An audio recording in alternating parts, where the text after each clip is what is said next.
aí galera, tudo bom? Eu sou o Lucas Pedrosa e estou aqui pra falar uma coisa que tem queimado no meu coração. Eu tô meio gripado, mas eu tinha que fazer esse vídeo porque é uma coisa que realmente eu quero falar muito com vocês. Eu espero que isso edifique o seu coração. Você deve estar bem curioso sobre o nome do vídeo. O nome do vídeo está "Isso vai ser legend, espere um pouquinho, dai". Então, o nome do vídeo é esse porque eu quero fazer um link sobre chamado. Você não deve estar entendendo nada. Algo que a frase do Barney lá de How I Met Your Mother tem a ver com chamado e tal. O que eu quero falar é sobre o wait for it, que é o espere um pouquinho dessa frase, que é o processo até o cumprimento do nosso chamado. E para começar, eu quero começar falando do texto de 1 Samuel 16:13, que fala assim: Samuel pegou o chifre cheio de azeite e ungiu Davi na frente dos seus irmãos. E o Espírito do Senhor dominou Davi, e daquele dia em diante o Senhor ficou com ele. Cara, é muito interessante a história de Davi, que já começa com ele sendo ungido como rei. Na verdade não começa com ele sendo ungido como rei, começa com outras coisas e tal, né, o osso. Mas essa parte aqui, tipo, o chamado dele, a revelação dele já começa ele sendo ungido como rei. Imagina uma pessoa, um cara que ele cuida das ovelhas de seu pai, era o irmão caçula, era o irmão menor, o irmão que, tipo, Jessé nem se lembrou dele na hora que Samuel foi ver quem seria o rei. Jessé nem se lembrou dele, ele tava lá. Imagina, um cara que tá cuidando das ovelhas de seu pai longe, cheirando a ovelha, do nada ele chega em casa e ele é ungido como rei. É uma coisa muito louca. É muito diferente, tipo como eu, que Macapá fosse escolhido para ser o presidente da república agora, se eu soubesse, vou ser presidente da república um dia. E uma coisa que eu quero realmente exaltar em Davi foi que ele não foi afobado.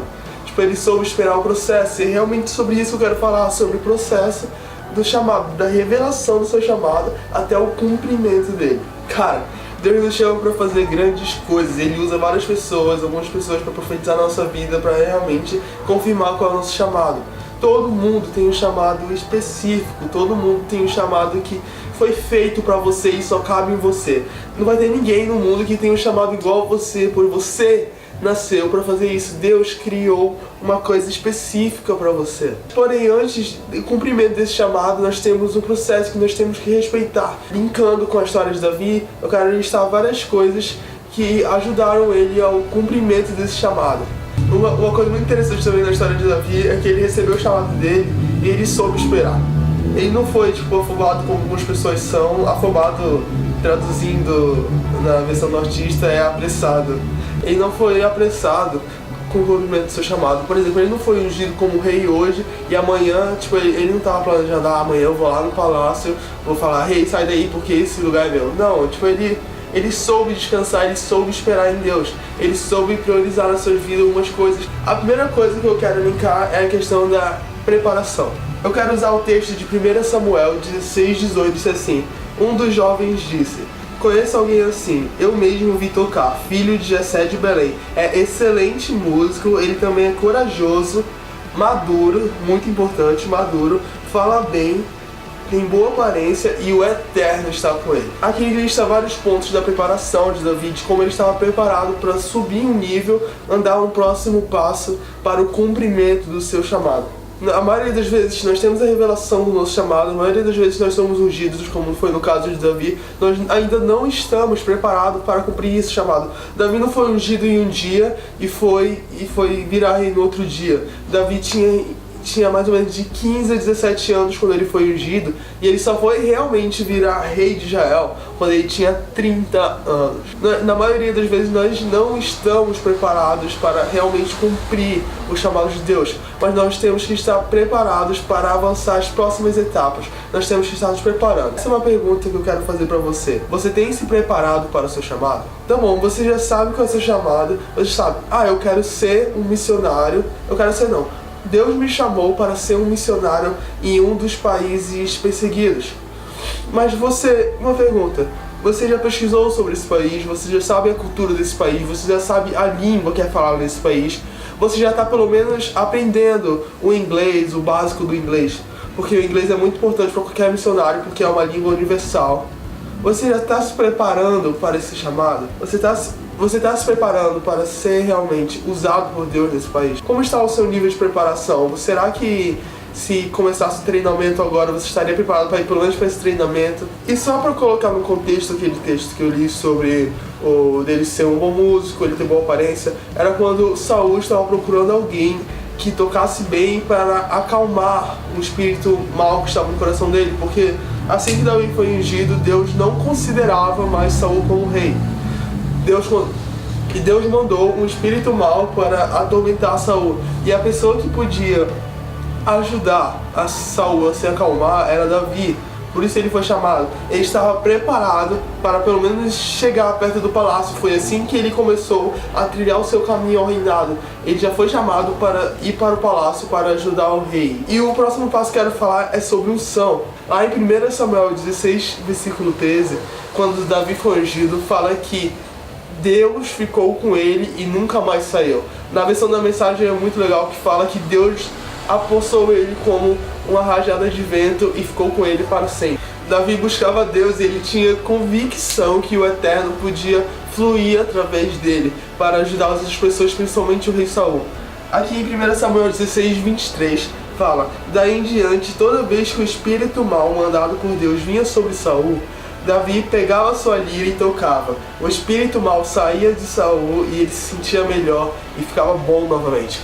Então, Davi tinha realmente unção de Deus para ajudar a sua autoridade espiritual naquela época. Você tem procurado se aprofundar na palavra, você tem procurado a se aprofundar no seu secreto, na sua intimidade com Deus. Davi tinha convicção de que ele podia ser usado por Deus, e ele estava pronto, ele estava tendo intimidade com Deus, ele conhecia o Eterno, e ele estava pronto para avançar a próxima etapa da vida dele, que era ajudar o rei Saul. O próximo passo que eu quero falar é sobre amizades boas. E eu quero começar com uma pergunta. Pense agora aí onde você estiver assistindo, talvez no seu celular, na sua televisão, no seu computador, ou whatever. Pense agora. As suas amizades te levam para mais perto do seu chamado? As suas amizades te ajudam com o cumprimento do seu chamado? Pense nos seus 5 melhores amigos. Pense nas 5 pessoas que mais andam com você. Tem uma frase de um cara que eu sigo ele no Instagram, o nome dele é Gabriel Goff. Ele não é evangélico, mas ele fala que você é a média das 5 pessoas com quem você convive. Agora pense, quais são as 5 pessoas que você convive?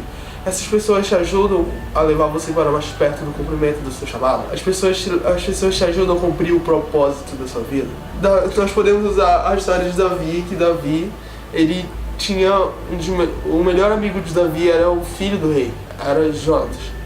Tipo, é engraçado que o melhor amigo do Davi talvez deveria ser o maior inimigo dele, porque Jonatas era o que estava sucedendo o reinado, era ele para ser o rei, e Davi tinha o objetivo de Davi, o chamado de Davi era ser rei. Então, tipo, era como se Davi estivesse tirando o lugar de Jonatas, mas mesmo assim Jonatas foi o melhor amigo dele. Aqui em 1 Samuel 18:1 fala assim: Saul e Davi terminaram sua conversa e Jonatas, filho de Saul, começou a sentir uma profunda amizade por Davi e veio amá-lo como a si mesmo. E também eu quero ressaltar um texto de Provérbios 27:17 que fala assim: como um ferro com ferro se afia, assim o homem é ao seu amigo. Então eu quero que você pense aí na sua casa, no seu trabalho, na sua escola, sei onde você está. Quero que você pense com quem que você convive, qual é a sua média, quais são os seus 5 melhores amigos. E será que eles estão te ajudando com o cumprimento do seu chamado? O próximo passo é submissão. Então é isso, tipo, no processo de cumprimento do seu chamado, talvez você tenha que apoiar o chamado de uma outra pessoa, o chamado do seu líder. Quem é a pessoa que talvez você tenha que apoiar o chamado? O seu discipulador, o seu líder de célula, o seu pastor. Essas pessoas você tem que ajudar, porque você não vai... Se você ficar olhando para o seu próprio umbigo, se você ficar olhando para o seu próprio chamado, talvez Deus não te honre. Mas para você ver como Deus honrou Davi logo depois, quando ele honrou Saul, quando ele foi realmente submisso a Saul. Em 2 Samuel 5, do versículo 3 ao 4, diz assim: assim todos os líderes de Israel foram se encontrar com Davi em Hebron. Davi fez um acordo sagrado com eles, e eles ungiram o rei de Israel. Ele tinha 30 anos de idade quando se tornou rei, e reinou por 40 anos. Cara, eu não sei qual é o seu chamado, eu não sei qual é o seu propósito aqui na Terra. Mas eu realmente acredito que se você cumprir esses passos, se você realmente respeitar o processo de Deus, tudo isso vai ser legendário no final. Isso foi o que estava queimando no coração. Eu queria muito compartilhar com vocês isso sobre o chamado, sobre o processo de ser chamado. Fique com Deus, eu tenho certeza que it's gonna be legendary. Falou!